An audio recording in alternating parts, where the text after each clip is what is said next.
Assalamualaikum warahmatullahi wabarakatuh. Auzubillahi minasyaitonirrajim. Bismillahirrahmanirrahim. Salamun hiya hatta madla'il fajr. Sejahteralah malam itu sampai terbit fajar. Bagi mereka pecinta Al-Quran, bagi mereka pecandu ayat-ayat suci Al-Quran, tidak ada waktu yang lebih baik, lebih afdal, lebih menyegarkan jiwa dan batin serta hawa nafsu kita yang akan kita tundukkan daripada ketika sepertiga malam kita habiskan untuk berkalwat, untuk senantiasa bermunajat kepada Allah Subhanahu wa Ta'ala. Salah satu contoh yang paling nyata adalah Imam Ali yang selalu sepertiga waktunya dihabiskan untuk melaksanakan sholat dan mengumandangkan ayat-ayat suci Al-Quran, yang konon katanya karena beliau saking takutnya kepada Allah, jenggotnya seperti orang yang sedang terkena hujan yang deras, karena linangan air matanya tidak pernah berhenti ketika dia sedang khusyuk berduaan bersama Allah Subhanahu wa Ta'ala. Kalau muridnya saja seperti itu, apalagi gurunya, apalagi Rasulullah Shallallahu Alaihi Wasallam yang mendidik Ali bin Abi Thalib dari sejak umur 8 tahun, yang karena akibat diasingkannya kaum Bani Hasyim sehingga mengalami semacam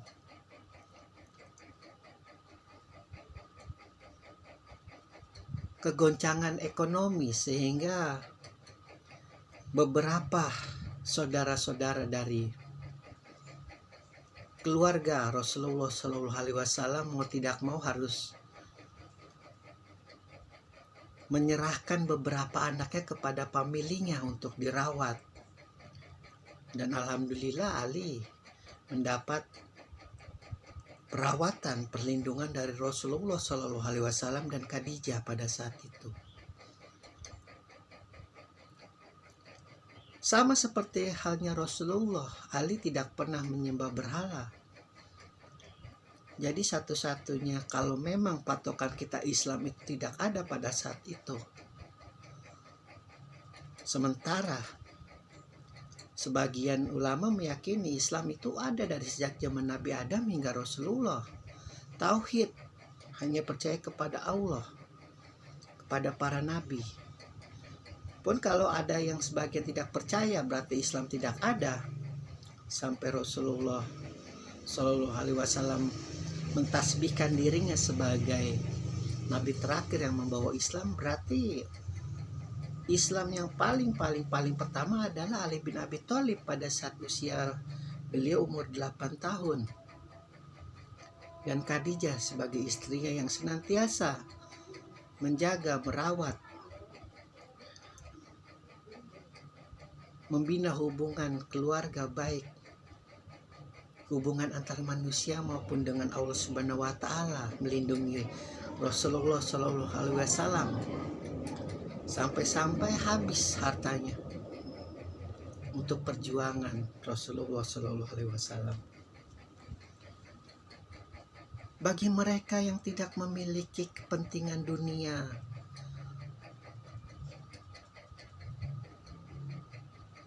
dan menganggap dunia hanya sekedar seperlunya, maka ketika hal itu muncul, para budak-budak, para anak yatim, fakir miskin, pun sahabat-sahabat suci Rasulullah Shallallahu Alaihi Wasallam seperti Umar yang selalu cengeng ketika mendengar ayat-ayat Al-Quran dan Abu Bakar yang senantiasa seperti, kalau tingkatan sebagai pembantu itu Abu Bakar kepada Rasulullah itu pembantu yang paling dasar sekali. Jadi benar-benar melebihi jongosnya Rasulullah, kalau bahasa kasarnya seperti itu. Dan sangat juga mencintai Al-Quran. Mereka habiskan malamnya untuk senantiasa membaca Al-Quran, sehingga ketidaksejahteraan mereka di kala siang, kefakiran mereka di kala siang, kemiskinan mereka di kala siang. Namun ketika malam, ketika mereka berkhalwat kepada Allah membaca Al-Quran, senantiasa berlinang air mata, maka sejahtera hidup mereka hingga terbit fajar. La ilaha illallahnya terjalin dengan simpul yang sangat kuat kepada Allah Subhanahu wa Ta'ala, kepada mukjizat yang nyata yaitu Al-Quran. Ketika Rasulullah merasakan kegamangan, apakah risalah Islam ini mampu, terutama Al-Quran ini, tidak diselewengkan oleh tangan-tangan jahil, sampai-sampai Al-Quran sendiri sebagai sosok bagi sebagian ulama pun sebagai kitab bagi sebagian ulama yang lain dikawal oleh malaikat Jibril dari langit ketujuh, dari arsy Allah, dari Lauh Mahfuz. Kata-kata yang sebelum ada segala sesuatu sudah tercipta, huruf-huruf makhluk-makhluk itu yang sangat gaib menghadap ke Rasulullah, menghilangkan kebimbangan Rasulullah, kegalauan Rasulullah, dan berjanji Jibril di depan beliau. Karena saking mulianya Rasulullah itu tidak punya dendam sedikit pun. Beda dengan nabi-nabi yang lain, begitu mudah untuk mengiyakan ketika Jibril atau Allah memutuskan apakah umatmu perlu diberi ajab. Rasulullah tidak pernah sekalipun diucapkannya kata-kata iya ajab umatku yang tidak mempercayai aku, tidak pernah. Jadi hadiah dari Allah yaitu berupa kepastian bahwa Al-Quran tetap terjaga hingga kiamat itu melebihi suatu anugerah, kenikmatan,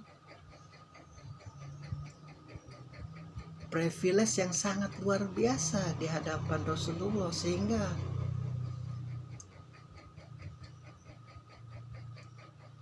kesedihan beliau berganti dengan keceriaan, ketenangan,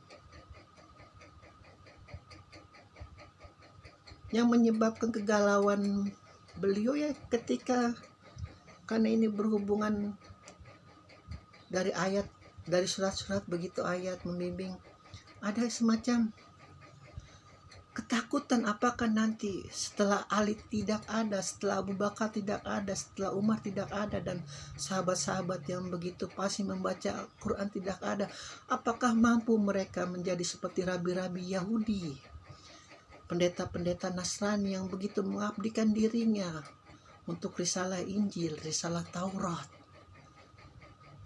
Seluruh umurnya dihabiskan untuk senantiasa mendaulatkan dirinya berselibat, menghilangkan fitrah kemanusiaannya, hanya mengabdi kepada Tuhannya. Lalu Al-Quran memastikan bahwa aku akan datang bagi mereka yang percaya setiap bulan Ramadan. Dan percayalah, pada saat engkau membaca ayat-ayat aku itu nilainya lebih baik daripada 1000 bulan. Sama seperti ketika aku menghadapmu ya Rasulullah, akan kuberi kenikmatan lahir batin, dunia akhirat. Begitu luar biasa. Entah sebagai makhluk atau entah sebagai kitab yang bagi sebagian ulama berpendapat, wallahu alam, hanya Allah dan Rasulnya yang tahu. Kita hanya bisa melihat sirah-sirah perjalanan suci beliau yang sangat luar biasa, bahwa begitu besar pengorbanan Rasulullah Shallallahu Alaihi Wasallam. Alhamdulillahirabbil alamin.